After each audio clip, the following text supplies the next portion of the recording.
Hello guys, आज electrical info में हमारा टॉपिक है distribution power system and it's component.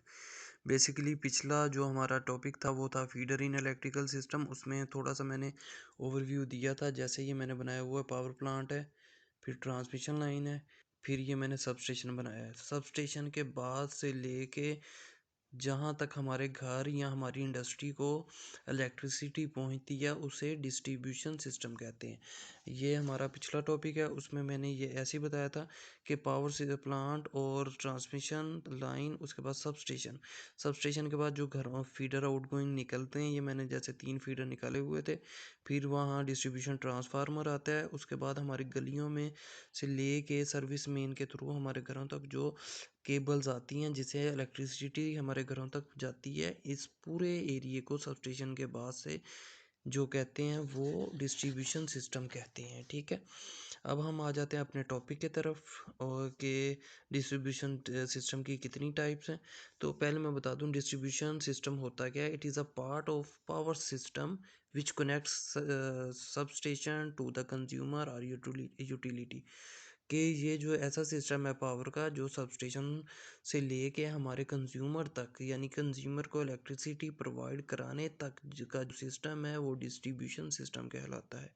और इसकी जो 3 मेन जो टाइप्स हैं या कंपोनेंट हैं, वो सबसे पहले फीडर है जिस पे हमारी कल भी बात हुई थी, फिर डिस्ट्रीब्यूटर है और सर्विस मेन है। ठीक है, तो स्टार्टिंग है हमारी इसके पहले कंपोनेंट से कि फीडर होता क्या है। ठीक है, तो फीडर क्या है, एक सिंपल जैसे ट्रांसमिशन लाइन होती है, एक करंट कैरिंग कंडक्टर होता है जो सबस्टेशन से लेकर जो हमारी गलियों तक जो हमारा डिस्ट्रीब्यूशन ट्रांसफार्मर लगा होता है, यानी कि जो 11 केवी को हम लेके जाते हैं फीड सबस्टेशन से लेके डिस्ट्रीब्यूशन ट्रांसफार्मर तक, जो हमारी गलियों में, मोहल्लों में या इंडस्ट्री के पास जो हमारे ट्रांसफार्मर लगे होते हैं, उस तक के रीजन को फीडर कहते हैं। इसमें टैपिंग नहीं होती जिसकी वजह से हमारा करंट सेम रहता है, वेरी नहीं करता।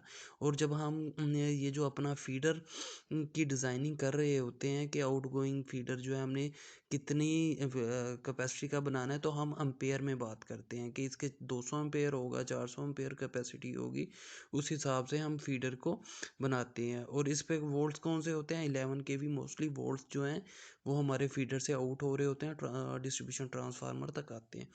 उसके बाद जो दूसरा उसका कंपोनेंट है डिस्ट्रीब्यूशन सिस्टम का, वो है डिस्ट्रीब्यूटर। ठीक है, जब हमारा जो फीडर है वो हमारा डिस्ट्रीब्यूशन ट्रांसफार्मर तक सप्लाई दे देगा, तो डिस्ट्रीब्यूशन ट्रांसफार्मर स्टेप डाउन कर देगा 11 केवी को 430 में या 415 में या 230 वोल्ट्स में, सिंगल वोल्ट्स में। ठीक है, सिंगल फेज के।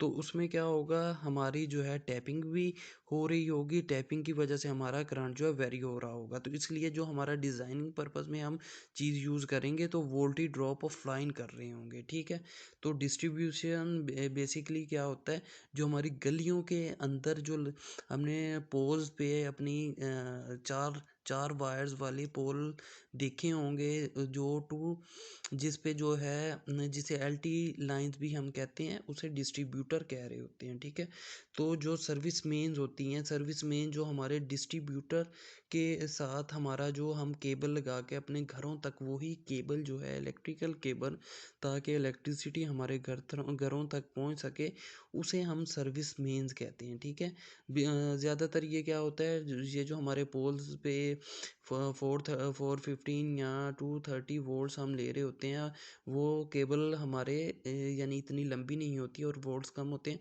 तो वो हमारे एनर्जी मीटर में लगते हैं। और एनर्जी मीटर के आगे ब्रेकर वगैरह से हमारे घरों तक जो इलेक्ट्रिसिटी आती है उसे क्या कहते हैं, सर्विस मेंस कहते हैं। और बेसिकली ये एक केबल होती है और ये हमें इलेक्ट्रिसिटी प्रोवाइड कर रही होती है। होप आपको डिस्ट्रीब्यूशन जो सिस्टम है सब स्टेशन से लेके हमारे घरों तक जो यूजेज है इलेक्ट्रिसिटी का, उसके जो जितनी भी चीज़ें आती हैं वो डिस्ट्रीब्यूशन सिस्टम कहलाती हैं, और उसके तीनों कंपोनेंट फीडर, डिस्ट्रीब्यूटर और सर्विस मेंस कहलाती है। होप आपको वीडियो अच्छी लगी होगी।